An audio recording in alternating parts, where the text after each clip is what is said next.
Bonjour, je m'appelle Solange Raby, je suis auteure de plusieurs livres, conférencière et prédicatrice. Je suis mariée, maman de 3 filles. Et je voudrais partager avec vous sur le pourquoi de ma participation à la journée Merci d'exister du 26 novembre.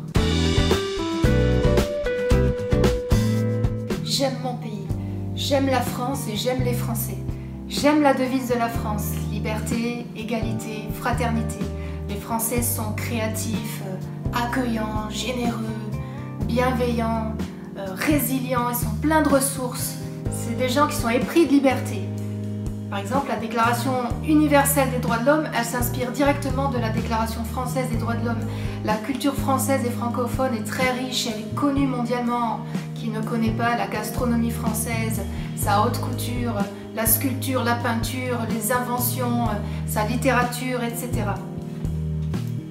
Pourtant, dans notre si beau pays, on a trop souvent tendance à voir le verre à moitié vide, à être négatif, à critiquer, à condamner, à se diviser, à donner des leçons et à rabaisser, même à dévaloriser l'autre. On a beaucoup de mal à célébrer la réussite des uns, à encourager les initiatives des autres et à croire en la valeur de chacun. En plus, on vit dans une économie mondialisée qui voudrait tous nous faire ressembler au même modèle. Si on n'a pas tel physique, tel diplôme, tel compte en banque, on est disqualifié. Ça crée beaucoup de complexes, en particulier parmi la jeunesse. Et surtout, notre belle France a souffert d'un christianisme religieux dur qu'on lui a imposé avec des guerres de religion cruelles entre chrétiens qui ont marqué son histoire.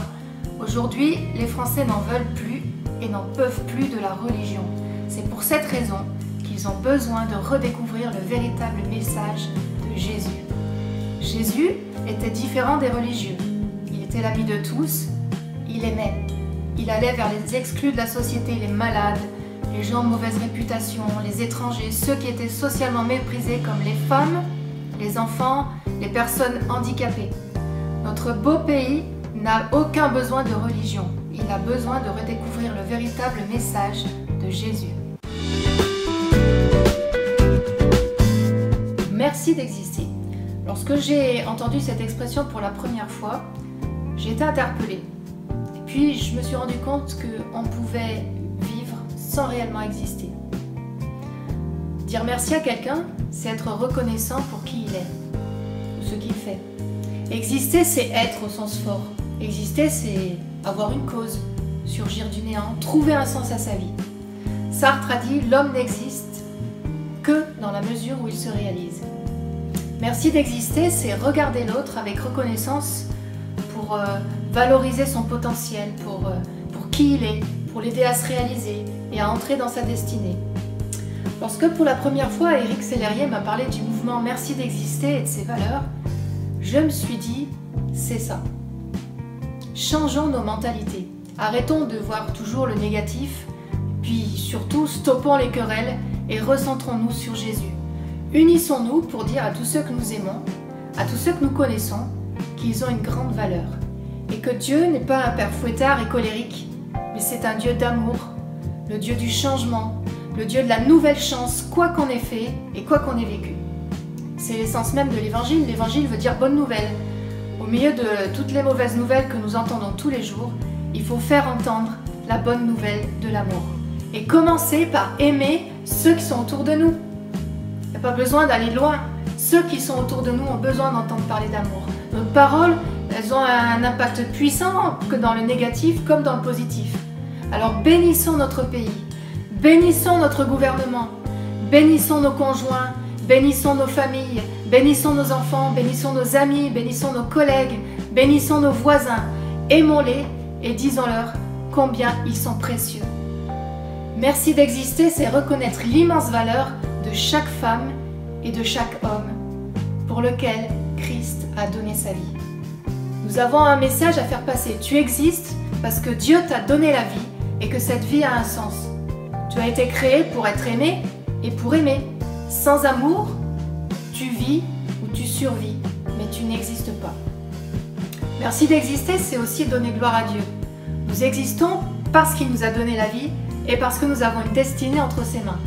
C'est l'essence même de l'Évangile. L'Évangile veut dire bonne nouvelle. Au milieu de toutes les mauvaises nouvelles que nous entendons tous les jours, il faut faire entendre la bonne nouvelle de l'amour. Et commencer par aimer ceux qui sont autour de nous. Merci d'exister, c'est aussi et avant tout le cri du cœur de celui qui a trouvé en Dieu un Père. Dieu existe, je l'ai rencontré.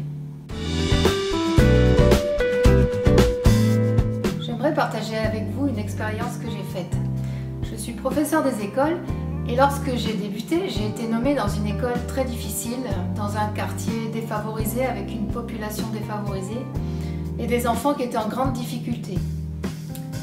Ils venaient aussi d'une culture où la femme n'a pas vraiment sa place. Moi j'étais jeune, j'étais une femme et il a fallu que je fasse ma place. C'était une vraie bagarre de tous les jours pour me faire accepter.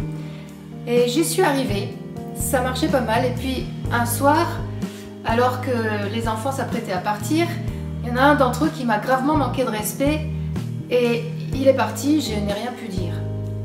Le lendemain, lorsqu'on a repris la classe, j'ai dit aux enfants, ce matin on va pas faire la classe tout de suite, j'aimerais vous parler et je voudrais vous reparler de la phrase qu'a dit votre camarade l'autre soir parce qu'ils avaient tous ri, ça avait sapé mon autorité et puis j'étais assez inquiète. Je ne savais pas du tout ce que j'allais pouvoir dire pour me sortir de cette situation qui était si complexe. Et puis j'ai ouvert mon cœur et j'ai parlé aux enfants et je leur ai demandé est-ce que déjà une fois je vous ai manqué de respect? Alors ils ont reconnu que non. Je leur ai dit même quand je suis fâchée après vous parce que vous avez fait des bêtises, vous savez que je vous punis, je suis pas contente, mais je ne vous manque jamais de respect. Et là je leur ai ouvert mon cœur, je leur ai dit vous savez, je prends beaucoup de temps pour vous aider à l'école, pour vous aider à avancer parce que je me soucie de vous. Vous êtes mes élèves, vous êtes précieux et je vous aime tous. Et là, ce que j'ai dit, ça les a comme transpercés. Il y en avait plusieurs dans la classe, je savais même pas que j'allais dire ça, mais il y en avait plusieurs qui me regardaient et ils avaient les larmes aux yeux. Et puis il y en a l'un d'eux, le plus dur de la classe, je pense, qui s'est levé et il avait les larmes aux yeux et il m'a dit « Maîtresse, on est désolé d'avoir écouté cette mauvaise phrase, ce manque de respect qu'a eu notre camarade, mais on le fera plus. Vous avez raison, on vous doit le respect. » Et ce jour-là, je crois que j'ai gagné ma plus grande bataille de toute l'année. À partir de ce moment-là, l'ambiance de la classe a changé, ça n'a plus été pareil. Pourquoi? Parce que je leur avais simplement dit que je les aimais. Je leur avais simplement dit un merci d'exister. Merci d'être là et moi je suis là pour vous. Vous avez une valeur. Est-ce que vous avez envie que votre pays change? Est-ce que vous avez soif de vivre autre chose? D'insuffler la culture du royaume de Dieu tout autour de vous? Alors embarquez avec nous le 26 novembre à l'espace Charenton à Paris pour la journée Merci d'exister. Ensemble, nous allons nous unir et changer l'image que le monde a des églises et des chrétiens. Tournons la page de la division, du négatif, de la critique, pour entrer dans une ère nouvelle, celle de l'encouragement, de l'unité et du positif.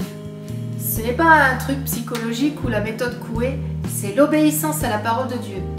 Paul dit dans l'épître aux Éphésiens, « Refusez de participer aux calomnies. Ne laissez aucun propos blessant ou inconvenant ou simplement inutile franchir le seuil de vos lèvres. Cherchez les mots qui aident et qui encouragent. » Je crois que si on arrive simplement à mettre en pratique ce seul verset, nous allons changer l'ambiance de notre propre vie, l'ambiance de notre propre maison, l'ambiance qu'il y a dans notre famille et l'ambiance qu'il y a dans notre pays. La Bible dit « La vie et la mort sont au pouvoir de la bouche ». Ce que nous disons impacte fortement ceux qui sont autour de nous et nous impacte nous-mêmes. Et Jésus lui-même a dit « Ayez de l'amour les uns pour les autres, alors tout le monde saura que vous êtes mes disciples. » Alors venez le 26 novembre, embarquez pour l'aventure Merci d'exister. Venez, prenez ce challenge à bras-le-corps et ensemble, nous allons pouvoir nous unir pour changer les choses, pour changer la France, cette France que nous aimons.